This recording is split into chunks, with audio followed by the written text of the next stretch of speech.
Hola chicos, espero que estén muy bien. Aquí el profe Luis una vez más y hoy vamos a hablar acerca del sexenio de Miguel de la Madrid Hurtado.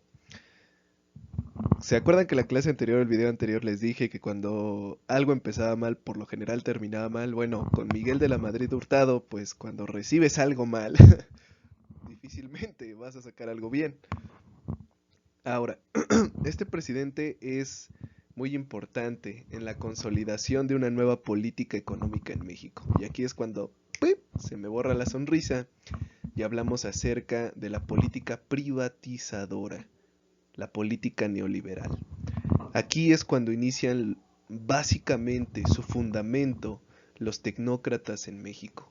Si bien van a tener su época cúspide con Salinas de Gortari, con Miguel de la Madrid Hurtado, comienza este movimiento de privatización de las empresas paraestatales y organismos descentralizados del país.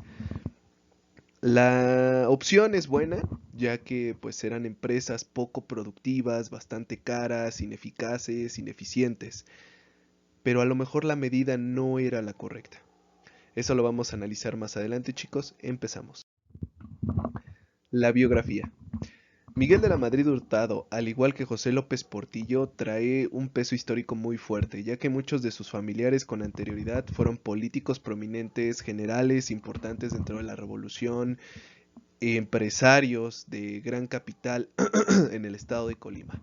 Bueno, pues él nace el 12 de diciembre de 1934 y básicamente su vida se trata de la casi no migración, pero sí la consolidación de una carrera profesional y política, porque para ahí va encaminada su construcción, no solo por ser un de la Madrid Hurtado, sino también por las ambiciones individuales que tiene, ¿no? De superar el legado de sus antepasados.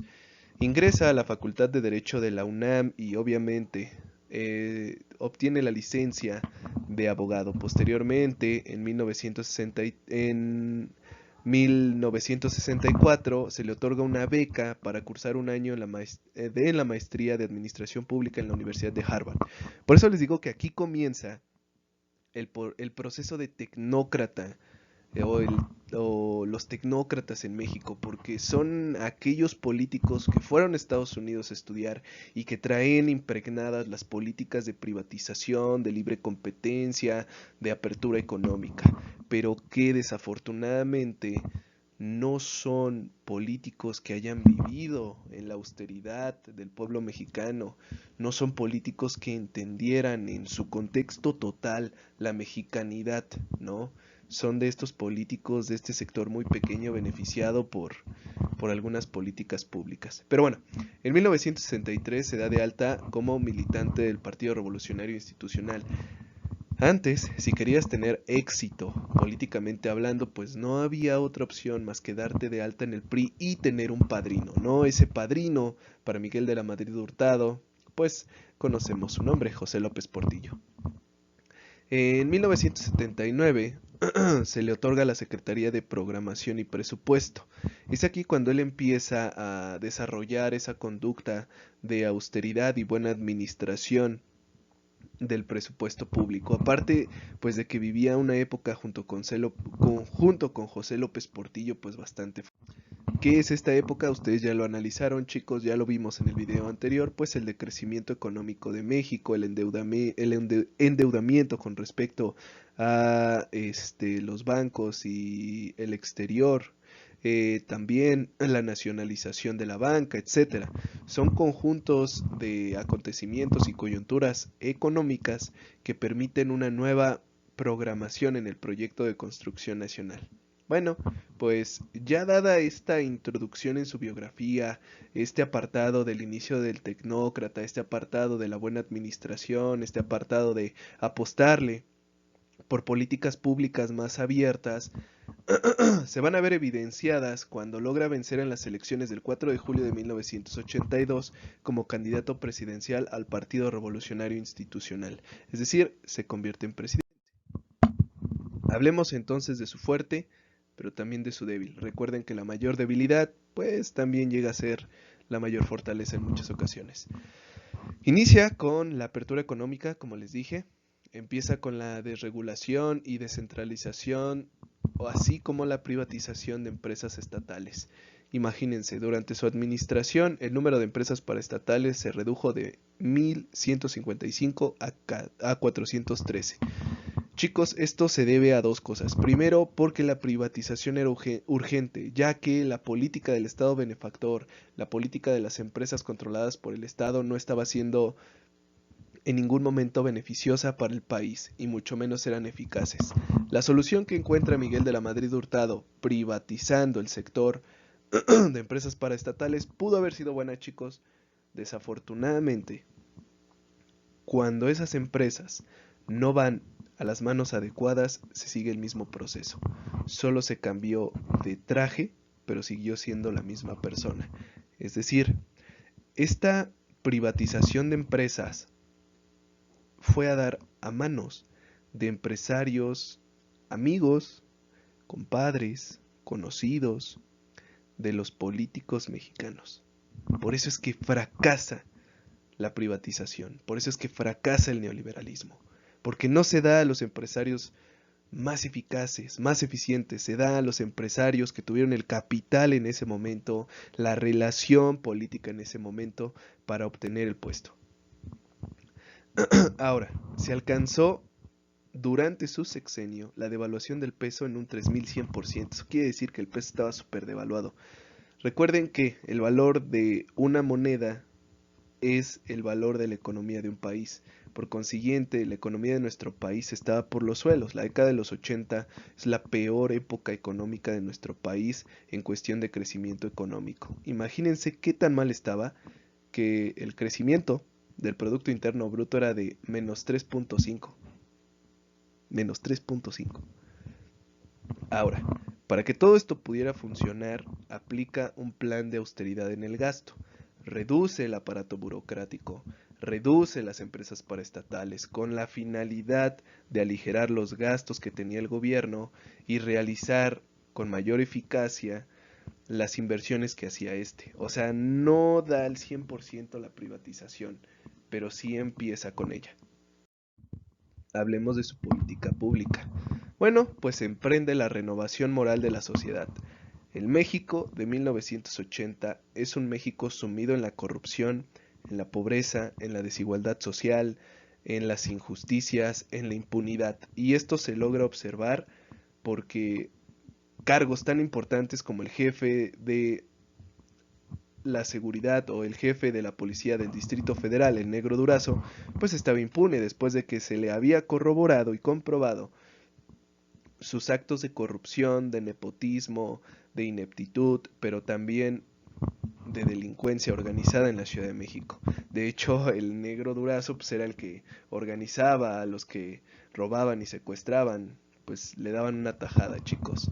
Por eso es que Miguel de la Madrid Hurtado emprende la renovación moral de la sociedad. Aunado a ello, realiza una campaña de anticorrupción en los cargos públicos. Por primera vez en muchísimos años, se emprende una campaña en contra de antiguos funcionarios políticos que habían atentado contra podríamos decirlo, la imagen del Estado. Dentro de ellos, pues está Arturo Durazo, el Negro Durazo, ¿no? Que es perseguido y encarcelado, posteriormente es liberado, y también Jorge Díaz Serrano, antiguo director de Pemex y que se le había corroborado durante el mandato de José López Portillo actos de corrupción y actos ilícitos dentro del manejo de Pemex. Por consiguiente, son campañas que tratan de legitimar la presidencia de Miguel de la Madrid Hurtado, pero no la consolidan. Y no la consolidan por algo que va a pasar en 1985. En 1985, en la mañana, un terremoto de 8.1 grados escala Richter sacude la Ciudad de México. Hijos, el terremoto no solo fue malo, no solo fue o no solo perjudicó a la sociedad mexicana por los 20,000 habitantes de la Ciudad de México que perdieron sus casas de la noche a la mañana. También perjudica la imagen que ya venía manejando Miguel de la Madrid Hurtado de eficacia en el manejo de los recursos públicos. ¿Por qué, chicos? Porque el terremoto de 1985 hace evidente la falta de organización la falta de comunicación entre el Estado, el ejército, las fuerzas de seguridad pública. Fue un caos total en donde la población, al igual que en el año 2017, tomó un papel fundamental en la reconstrucción de nuestro país. Donde no hubo dinero, donde no había posibilidades de llegar, allá llegó la población. Lo mismo pasa en 1985. Se es evidente entonces que el gobierno es frágil, que el gobierno no tiene la capacidad de respuesta para fenómenos naturales. Esto marca un antes y un después, chicos, porque después de 1985, Miguel de la Madrid Hurtado empieza a crear estrategias, políticas y medidas para la contención y la contención, prevención y reestructuración ante un fenómeno natural. Aquí aparecen ya la Secretaría de Prevención Social, etcétera. Ahora, después, esto también carga ya las apuradas cuentas públicas con los costos de reconstrucción e infraestructuras para el Distrito Federal, es decir, el aumento en el gasto público fue brutal. ¿Por qué? Porque se tenía que reconstruir la infraestructura y no había dinero. Hablemos entonces de las repercusiones.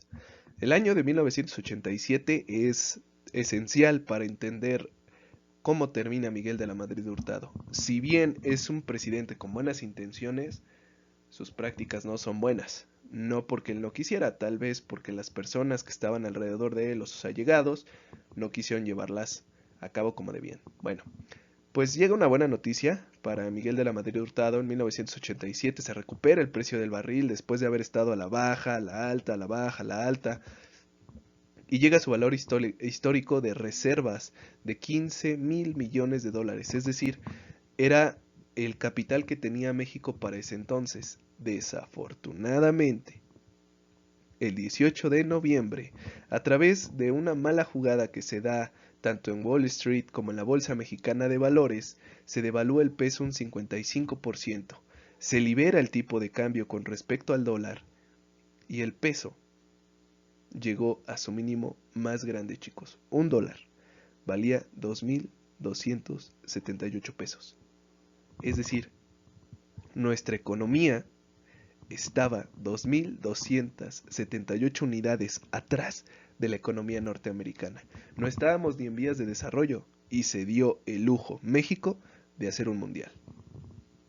Así es, la maravilla del mundo latinoamericano, resplandeciendo en el exterior, aminorando en el interior. El 15 de diciembre de 1987, Miguel de la Madrid Hurtado suscribe un nuevo pacto, un pacto de solidaridad económica. ¿En qué consiste este pacto? Pues en que los principales inversores de nuestro país, tanto en el sistema financiero como en el sistema económico, regularan los precios para que estos no se fueran a precios exorbitantes, que nadie pudiera comprar y que la economía mexicana tuviera una estabilidad. ¿Por qué le importaba tanto a Miguel de la Madrid Hurtado solventar la crisis económica en 1987? Porque se venían las elecciones de 1988. Salinas de Gortari por primera vez en la historia de México, chicos, no se estaba seguro de que el PRI ganara las elecciones en el 88, porque traían un fuerte contendiente, un contendiente que es un hijo de una leyenda, Cuauhtémoc Cárdenas, es decir, el hijo de Lázaro Cárdenas del Río, que era el contendiente de Salinas de Gortari. Por eso es que Miguel de la Madrid Hurtado está tan apresurado, tan apremiado de que la crisis económica, la crisis social, las repercusiones del terremoto de 1988 se olviden en la psicología del mexicano y posteriormente voten por Salinas de Gortari. Espero que les haya gustado el video, chicos. Este fue un poco más largo. Me van a hacer una actividad muy sencilla. Quiero que ustedes en un esquema me rescaten las características económicas y sociales del sexenio de Miguel de la Madrid Hurtado. Nos vemos, chicos. Cuídense mucho. Hasta luego.